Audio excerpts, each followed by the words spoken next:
Alors c'est un peu un événement pour nous aujourd'hui puisqu'on reçoit Pascal Obispo, enfin on l'attend, il donne des interviews à l'Hôtel Mercure en face et on va attendre donc il est en promotion pour sa comédie musicale Jésus qui passe à Montpellier le 17 mars au Zénith et dans ce cadre il vient à Montpellier et comme on a de bons rapports avec la société de production Lu la Vie, ils nous ont proposé de réaliser une interview et nous on a proposé d'aller au-delà, d'aller faire une rencontre avec nos lecteurs et abonnés et donc il va arriver au sein de nos locaux d'ici quelques minutes pour une petite séquence qui durera 3 quarts d'heure, qui sera diffusée en direct sur ludivine.fr, partagée avec le plus grand nombre d'internautes.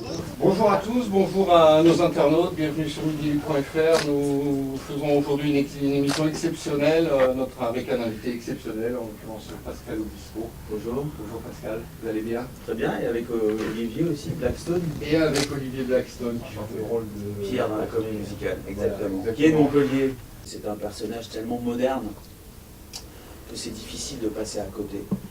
On ne sait pas si on parle de religion, c'est peut-être la religion, et on se dit c'est casse-gueule. En fait, les gens décident que c'est casse-gueule ou que c'est risqué, mais pourquoi? Raconter l'histoire d'un homme, tout simplement.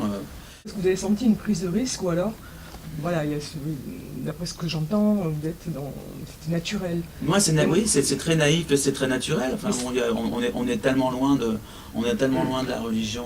Mais ça me ramène Après, la religion, c'est autre chose. Moi, personnellement, je ne me suis jamais positionné parce que j'ai l'impression que ça doit être quelque chose d'intime et de personnel. Alors, vous vous rendez compte, et pourtant, j'ai fait... Ben, je vous ai répondu. Voilà.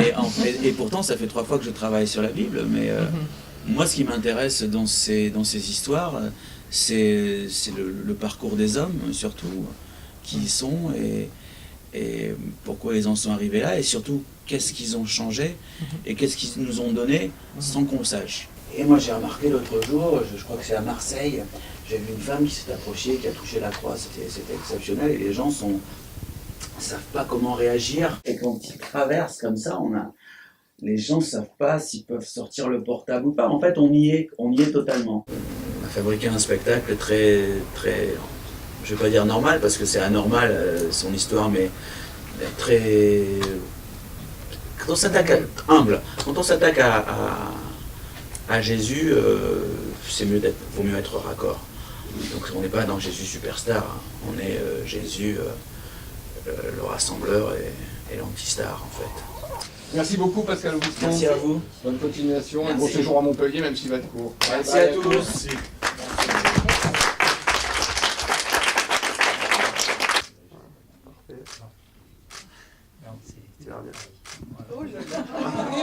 C'est un être exceptionnel et vraiment Midi Libre a été vraiment à la hauteur de l'événement. C'est formidable, quoi. Vraiment, c'est un chanteur débordant d'énergie et très généreux pour son public. Ah oui, oui. Et puis là, vraiment, il a démontré, il a bien expliqué sa fresque musicale, Jésus de Nazareth. Ça correspond vraiment à l'être que j'imaginais. Je l'ai trouvé très, très direct et surtout très modeste et puis surtout habité par ce qu'il fait. Peu importe la religion, et c'est pour ça que le message, par rapport à la situation dans laquelle nous sommes actuellement et les informations qu'on entend, c'est vrai que c'est très actuel parce que c'est un message de paix, d'amour, de pardon. C'était une rencontre intéressante. Je trouve qu'il a eu un propos autour de son spectacle assez accrocheur et qui donne envie d'aller voir justement cette comédie musicale et pour expérimenter un peu ce regard de Jésus qu'il a pu mettre en avant tout au long de son interview. Et on attend avec impatience forcément son album dont il a un petit peu parlé, mais avec beaucoup de surprises à l'intérieur, il semblerait.